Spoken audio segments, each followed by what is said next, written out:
Para obtener la libertad de Cuba no hay que hacer violencia, por lo menos de nuestra parte. Lo que hay es que tener dignidad, valor y valores y cojones para decir las verdades. Y no importa si nos está apuntando una AK o el cañón de un tanque de guerra. Las checas, jovencitas, se enfrentaron a los tanques rusos cuando la invasión rusa. Praga, 1964. Nikita Khrushchev visita a Antonín Novotny, leal dirigente comunista de Checoslovaquia.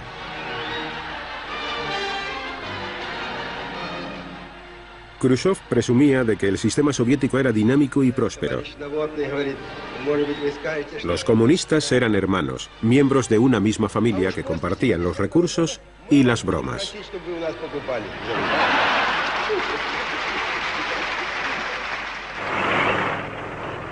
Tan solo 4 años después, la Unión Soviética regresó a Praga, pero esta vez con tanques. En Checoslovaquia, el régimen represivo de Antonín Novotny seguía rechazando categóricamente las peticiones para una sociedad más abierta. They tried to push back the progress of Trataron de contener el avance de la libertad, pero no tuvieron éxito. Nosotros avanzábamos 2 pasos y ellos nos hacían retroceder 1, pero siempre ganábamos algo de terreno. En febrero de 1968, los reformadores checoslovacos empezaron a hacerse con el poder. Brezhnev se desplazó a Praga para evaluar al nuevo dirigente, Alexander Dubček. Brezhnev tuvo que admitir que ciertos cambios eran inevitables. Alexander Dubček parecía un comunista leal que solo modificaría los aspectos necesarios. En marzo de 1968, Dubček y el nuevo presidente Ludvík Svoboda subieron al poder, pero sus reformas ya estaban escandalizando al resto del mundo comunista. Los reformadores confiaban en poder poner al día el comunismo. El partido seguiría al mando, pero con el consentimiento del pueblo, no por la fuerza. Habría libertad de expresión y de prensa y también libertad para viajar y organizar eventos. Se pondría en marcha una especie de economía de mercado. El proyecto de Dubček fue definido como socialismo de rostro humano. Uno de los primeros cambios que realizó consistía en poner fin a la censura. De repente en los periódicos empezaron a publicarse grandes verdades que revelaban los crímenes que Stalin cometió en Checoslovaquia. Por todas partes, la multitud se congregaba nerviosa para debatir sus opiniones al respecto.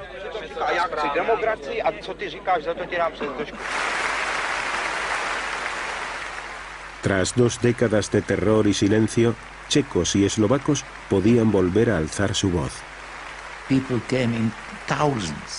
Acudieron miles de personas, y quienes no consiguieron entrar se quedaron fuera escuchando durante 4 horas hasta que terminó. De repente todos se dieron cuenta de que podían vivir con más libertad y estaban ansiosos de aprenderlo todo sobre las nuevas fronteras de su vida, que acababan de adquirir unas dimensiones mayores.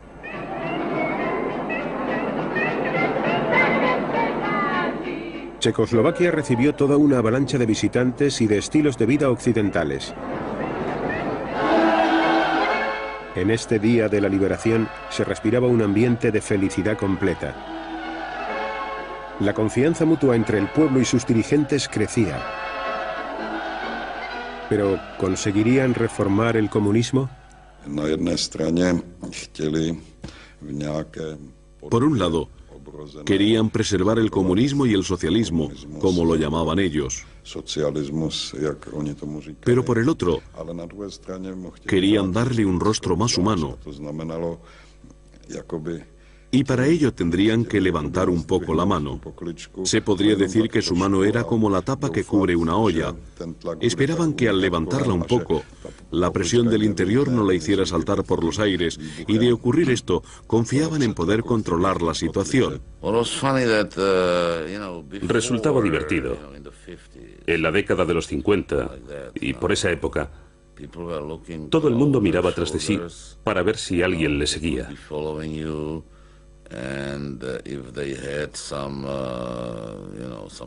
Y si tenían en su poder objetos procedentes de los países occidentales, como por ejemplo un periódico, lo ocultaban en sus bolsillos. En los 60, en medio de la euforia provocada por la libertad de prensa, todos se expresaban libremente en la calle, pero seguían mirando tras de sí, porque en mi opinión se trataba de una libertad espasmódica. Los tanques soviéticos tomaron el centro de Praga.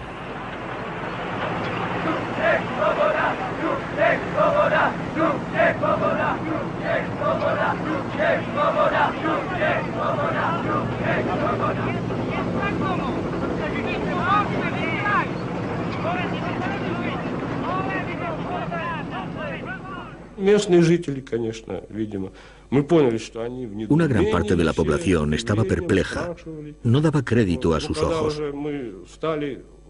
Cuando tomamos posiciones delante de los edificios señalados, comenzaron a acercarse a nosotros y a preguntarnos: ¿pero qué sucede? ¿Qué está pasando?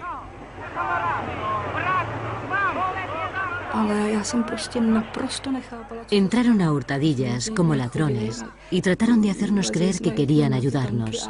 De modo que fuimos a hablar con ellos, nos subimos a los tanques y les dijimos que regresaran a su casa, que se habían equivocado de camino o que no les habían enviado al lugar correcto.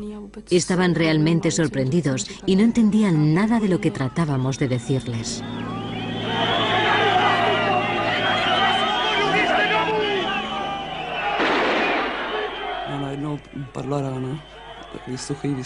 De repente oímos un disparo y vi a un chico caer al suelo a tan solo 2 metros de mí.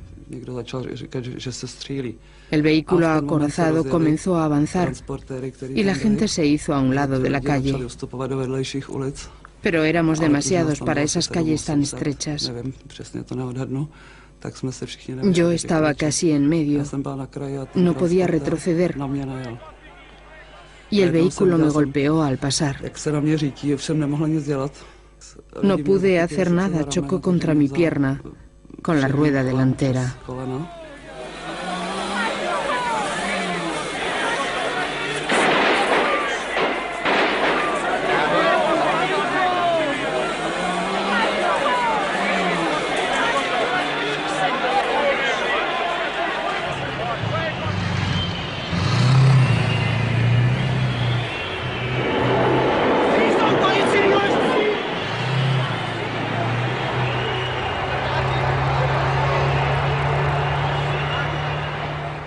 I went through the Hitler invasion in 1939.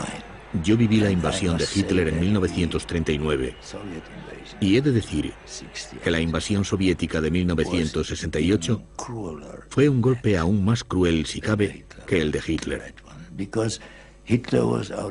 Porque él era nuestro enemigo declarado y de él solo esperábamos lo peor.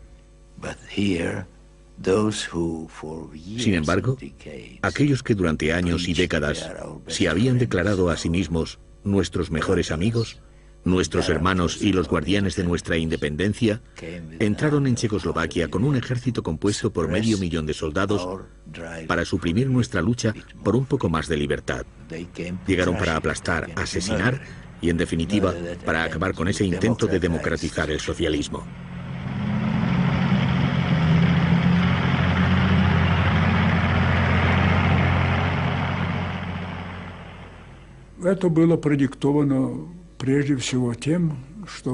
El principal motivo que nos empujó a tomar esta decisión fue la necesidad de preservar el equilibrio del poder en las relaciones entre Oriente y Occidente.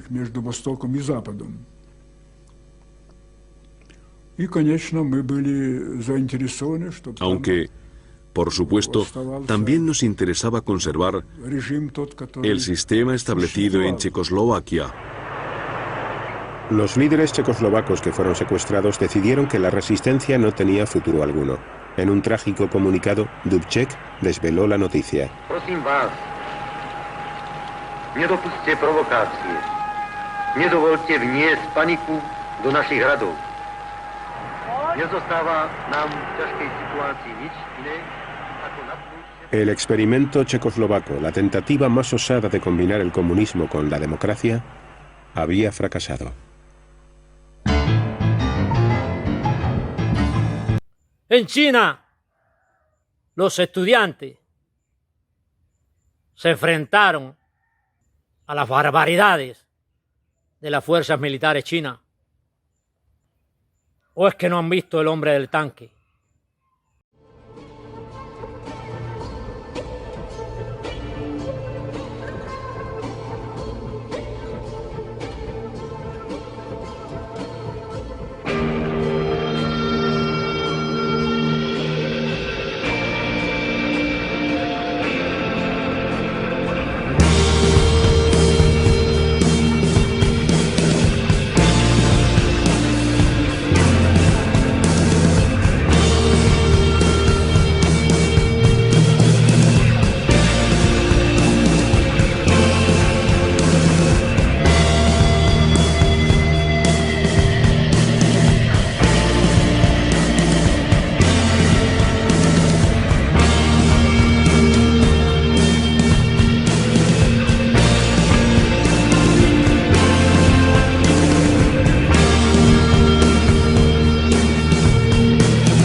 Demasiados y violentos guerreros tiene Cuba en el exterior.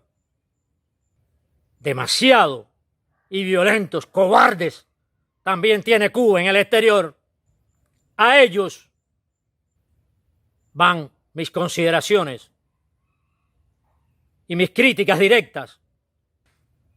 Dejen de manifestar su cobardía en supuestos hechos de valor. A Cuba, por violencia, no le va a llegar el cambio. Déjense de fortalecer el castrocomunismo. Y la opinión internacional de que Cuba es una víctima del imperio norteamericano y no del gobierno implantado en 1959 por Fidel Castro y sus secuaces. Todo esto, además de darle la oportunidad de crear programas como Hacemos Cuba, de llenar los espacios del noticiero de televisión y otros espacios de los programas de televisión que no tienen para llenarlo porque no tienen nada que ofrecerle al pueblo, le da oportunidad a personajes como Humberto López de desarrollar su egolatría, su perversidad, inescrupulosamente, desde luego, y de una realización malévola. Personajes que al final son gente universitaria que han estudiado todo este tipo de vorágine maliciosa, pero no se han realizado porque la mayor parte de ellos son mediocres, tienen un formato de inteligencia real reducido y por ese medio se desarrollan como este personero del régimen dictatorial Humberto López. Eso penetra en la población, desinforma y equivoca el rumbo mismo de la libertad, la concientización de las masas sociales que se necesitan para derrocar la dictadura y llevar el país al progreso, donde exista el respeto de los derechos del ciudadano y exista y se convierta Cuba en una república donde la democracia florezca. Le damos oportunidad al gobierno a que utilice sus armas, las armas del poder, que son las únicas que tienen, porque no tienen las armas de la razón. Gracias y espero que todos estos influencers que se dedican sin escrúpulos, sin consideración, sin amor a la patria cubana y a los cubanos que están dentro, espero que por lo menos se concienticen un poquito con el cubano de adentro y de abajo. El tiempo de la violencia ha pasado a la historia. Quien comete violencia hoy, ya sea buscando la libertad para el bien de la nación o para el mal, es calificado de terrorista. ¿De qué sirvió el atentado al avión de Cubana? ¿De qué ha servido todos esos atentados que se le han hecho a la revolución de Fidel Castro? Sino de acicate para levantar patriotismo, para levantar odios hacia el supuesto enemigo del norte, para levantar odio hacia la oposición, para satanizarla. Aún hoy eso funciona. Los cadáveres yacían en las profundidades abismales del océano, sin que la tragedia hubiera dejado a sus seres queridos ni aún el consuelo de sus cadáveres. La edad promedio de los pasajeros del vuelo 455 apenas rebasaba los 30 años.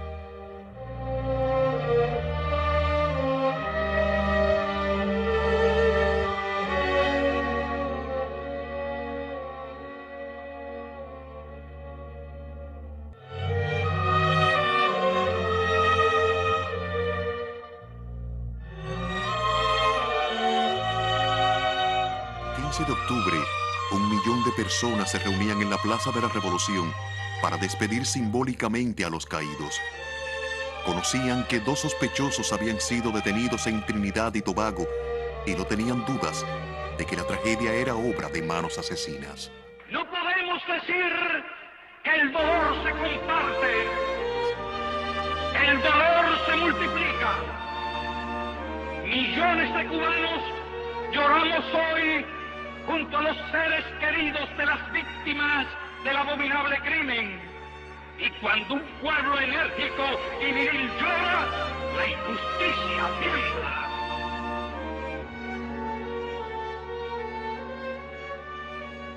Un día como hoy, no quiero dejar de repetir la frase que me enseñó mi padre y que le enseño todos mis días a los niños con los que comparto la vida, a pesar de que hace casi 30 años me sembraron de forma monstruosa y para siempre la muerte en el corazón. Viva la vida. Cadáveres amados, los que un día en sueños fuisteis de la patria mía, cuando la gloria a esta estrecha mansión nos arrebata, el espíritu crece, el cielo se abre, el mundo se dilata y en medio de los mundos se amanece. Déspota, mira aquí como tu ciego anhelo ansioso contra ti conspira. Mira tu afán y tu impotencia. Y luego ese cadáver que venciste, mira que murió con un himno en la garganta, que entre tus brazos mutilado expira y en brazos de la gloria se levanta.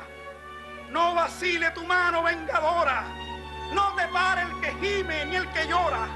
Mata, déspota, mata. Para el que muere a tu furor impío, el cielo se abre, el mundo se dilata. Ya las botellas estaban lloviendo. El objetivo de eso era subir un video para Facebook. Pero hay que después darle un toque tú y yo solo, tranquilo. Mira, es 4-1, como yo te digo. En donde yo te diga, y tú verás como el cangrejo va para atrás. Los instigadores, financistas, organizadores, hoy todavía muchos de ellos residen en el territorio de los Estados Unidos y a pesar de las denuncias que ha hecho nuestro país, pululan en las calles de ese país y son precisamente los que hoy toman nuevamente la bandera para incitar, organizar, financiar un grupo de actos de carácter violento que en este último periodo se ha venido desarrollando con la incitación incluso de jóvenes. Existen evidencias del propósito de Jorge Luis Fernández Figueras para influir en acciones del agrupamiento contrarrevolucionario de San Isidro. A través de uno de sus miembros intentó generar la participación de ese grupo en actos de desobediencia y provocación. Yo soy el lobo solitario. África se llama siendo oso para que tú la te vas a explotar. Donald Trump 2020. Donald Trump 2020. Con ese objetivo, el propio Figueras realizó pagos al ciudadano Denis Solís González.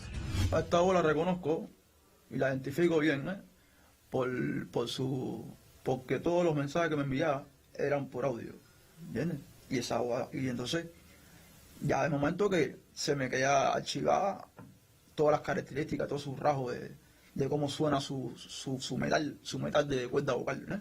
Todos los mensajes eran en audio, pero la única vez que me llamó fue sin vernos, por teléfono normal. Parece, no sé por qué no quería identificarse, que me interesa tampoco ver la cara, al final no me gustan los hombres, a mí no me interesa el dinero, que llegar aquí y después dejarlo en visto. Las acciones de sabotaje se dirigen intencionalmente contra objetivos económicos. En el año 2019, las autoridades cubanas detuvieron a un ciudadano de la isla que había trabajado en el Despacho Nacional de Carga de la Unión Eléctrica. Durante sus últimos meses de labor, había acopiado información sobre el Sistema Eléctrico Nacional, su operatorio, sistemas de comunicación y esquema de redes. Y recibí una llamada de una persona que me propuso que le brindara información durante el tiempo que yo trabajé en el Despacho Nacional de Carga. Yo tenía información de hace año y medio atrás, cuando trabajaba en el despacho, que la tenía conmigo en un USB allá en España y se la entregué a esa persona. Además me hizo preguntas sobre el Sistema Electroenergético Nacional, sobre el funcionamiento del despacho.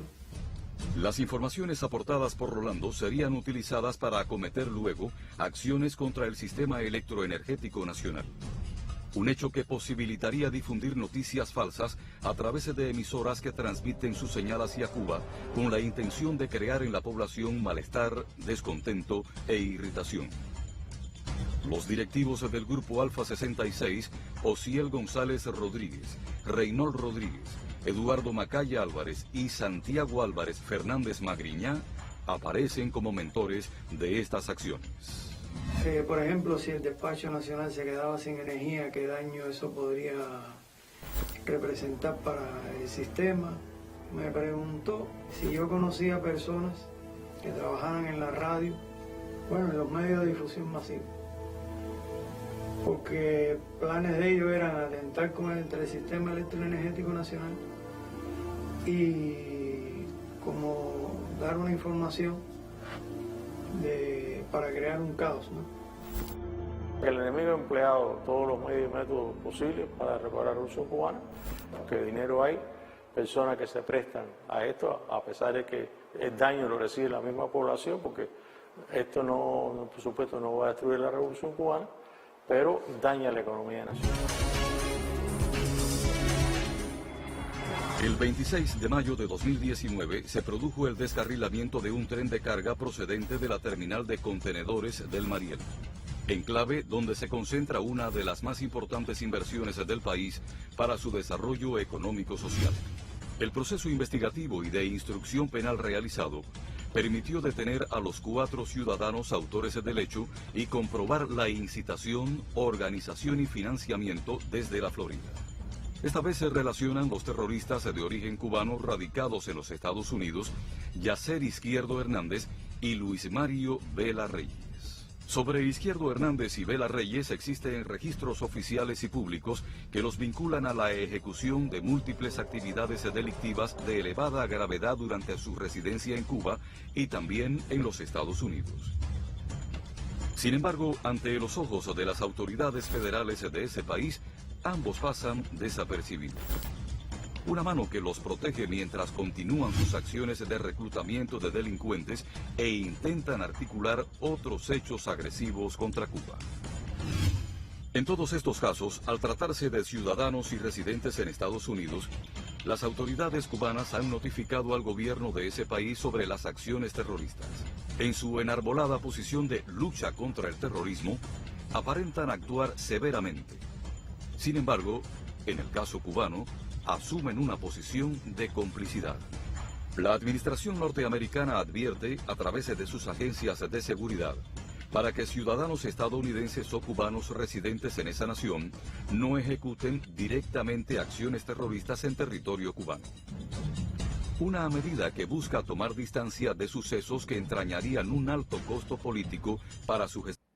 Todo esto, en manos del poder dictatorial, confunde, sataniza la oposición, porque la manipulación de la noticia nos echa a todo en el mismo saco, en el saco de la violencia o del terrorismo, que la mayor parte de la oposición y de la sociedad cubana no se identifica con ese tipo de acción. Y no creo que hoy en el mundo haya alguien cristiano o sencillamente un hombre humano de valores que se identifique con la violencia, con el terrorismo, con lastimar a otro ser humano, con destruir lo que tanto trabajo ha costado construir a los hombres. Si al gobierno, sin darle oportunidad, utiliza y ha utilizado durante todas estas décadas de revolución las armas del poder, de la violencia, de la fuerza, para imponer el régimen, darle oportunidad a que la sigan utilizando es engrandecerlo, justificar su represión a nivel internacional y la represión que ha gobernado durante todo el proceso de revolución de Fidel Castro. Y todos esos influencers le están dando la oportunidad al régimen de retomar esos mecanismos y que nos califiquen a nosotros, la oposición, no violenta, la oposición real, la que queremos de verdad extirpar de la faz de la tierra el castrocomunismo, nos califiquen de terroristas, de mercenarios, y que parte del descontento ese por la insatisfacción hacia la revolución se desate contra nosotros. Repito, el que quiera hacer violencia, que no incite desde allá, que venga y la haga acá. Gracias, cubanos.